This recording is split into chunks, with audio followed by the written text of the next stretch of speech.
What up, everyone? Pat Mayo here of the Pat Mayo Experience with your 2020 Week 3 DraftKings picks at each position, the quick picks, as we run all the way through the main slate games, the Millionaire Maker slate on DraftKings for the week. If you're looking for full episodes of the Pat Mayo Experience with full breakdowns, rankings for season long, DraftKings picks, showdown picks, bets, you find that all on Mayo Media Network. Hit the description of this video to find all of the links to those, both audio and video-wise. My cheat sheet for DraftKings is up on DKNation.com right now. My rankings for the week up right now on DKNation.com. Why don't you go check out DKNation.com?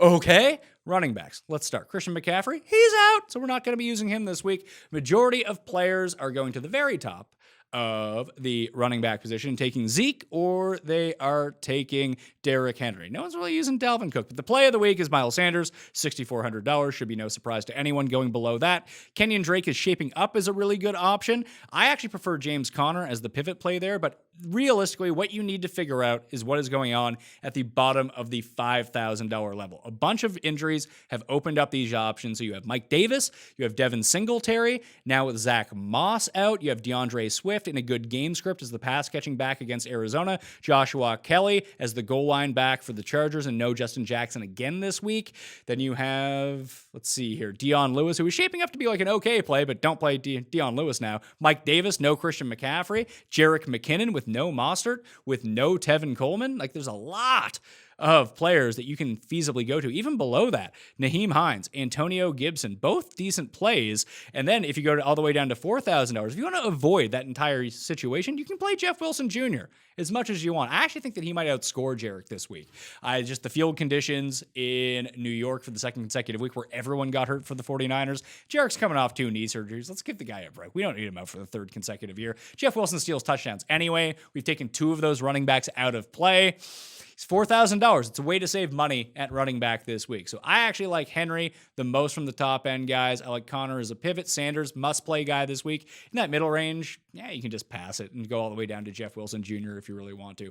Receiver, now we got some problems. Julio's a game time decision, which means everyone's going to go on to Calvin Ridley. Probably. Everyone wants to use DeAndre Hopkins. Then you have the super shootout game of the week between the Seahawks and Cowboys, which means that you're going to see upwards of 20% ownership on Amari Cooper, DK Metcalf, Tyler Lockett, CeeDee Lamb, and Michael Gallup.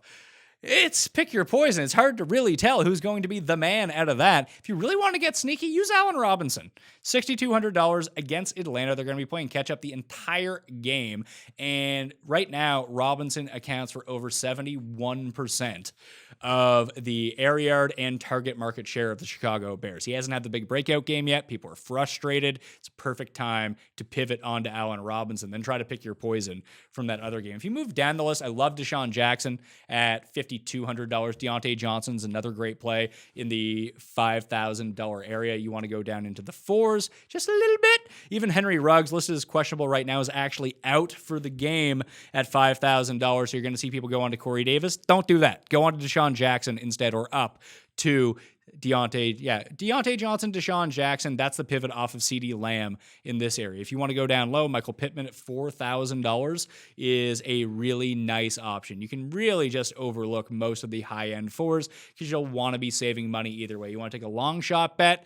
KJ Hamler with Jerry Jeudy banged up and Cortland Sutton out is the min. He's a big play guy. I think a lot of people are going to be going there, but Christian Kirk is also out for this game, which opens up Andy Isabella. If you really wanted to go down that route, I don't think you should go that low. I wouldn't go any lower than Pittman at $4,000, but maybe you're more risk inclined than I am. So it's a pretty decent option there. If we go to quarterback, you have to figure out what stacks you want to go with this week. And since everyone's using both Dallas players and Seattle players, Dak, very highly owned. Then you also have Russell Wilson, very highly owned. And then Kyler Murray. Everyone's using DeAndre Hopkins, pairing him with Kyler Murray. I can't really talk you out of any of these options. They're all good options. Burrow against the Eagles, just with his running ability at $6,200, isn't a terrible play. Neither is Carson Wentz. Just expect that game to go over with how bad those defenses have been so far. And when we get to defenses, you'll see that I like the Atlanta defense. Mitch Trubisky will be playing catch-up most of this game, and hopefully some pick sixes will have him throwing even more than usual. So out of all of the low-end options, he's probably the not worst of that bunch, unless I don't know. You think that Daniel Jones can pick apart? Maybe Nick Mullins. You know what? Maybe Nick Mullins is the way to go. They decided not to run, and all of a sudden Mullins is airing it out off play action. Was very effective off play action last year. Tight end position, everyone's dead. George Kittle not playing. That leaves Darren Waller as by far the most popular and probably the best option. With Buffalo getting its linebackers back, they can't really be exploited as much as the Eagles were by tight ends. And $5,900 is just a lot to pay for Tyler Higbee. If Waller's playing, maybe you play him. Fant becomes a really good pivot off that area as well. Jonnu is dealing with a mystery injury. Probably should play. You got the Eagles guys in there. Ingram, Hunter Henry probably after Waller is the second best play of this area. But the tight end's where you want to save money. Be real here. Jack Doyle's expected to play now, which really puts just a stake through my heart because I really wanted to play Mo Alley Cox against the New York Jets. But you can go to Drew Sample if you did want to use Burrow against the Eagles. 4 touchdowns to tight ends given up through 2 games. Jordan Reed is going to be exceptionally popular. So is Dalton Schultz. So is Hayden Hurst. Again, this is where you want to save money. Logan Thomas, Drew Sample, maybe Chris Herndon if you go a little bit deeper than that. Then we go to defenses. Like I said, I like the Falcons at $2,800. They're not so cheap that they'll become popular, but they're not so expensive you can't afford them. If you expect them, even without Julio, to jump up in this game, that's where you want to be. You're just going to be attacking Mitch Trubisky. If you can throw the ball over 40 times, that's where you want fantasy points to go. Atlanta, well, not a good defense. 9th in pressure rate on quarterback so far this season through 2 weeks as well. Pressure Mitch Trubisky, whoo! Fumbles, interceptions, it'll be great times.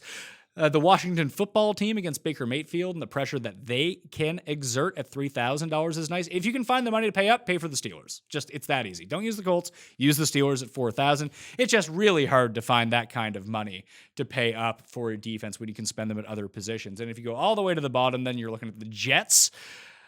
I mean, anytime that you're playing PHILLIP Rivers, that's not a terrible thing, right? He'll throw you the ball 3 times. You have to catch it, and that's a problem for the Jets. But, you know, it could just be cheap. They're so cheap, they don't need to do much to pay off. So I don't love it. I'd much prefer to get to the Falcons. But if that's where you need to save all your money, the Jets are my favorite of the low-owned options. You can check out my cheat sheet, like I said, description of the vid, or up on DKNation.com, along with my rankings and all of the other videos and analysis for the week. Have a good week 3. I'm Pat Mayo. I'll see you next time.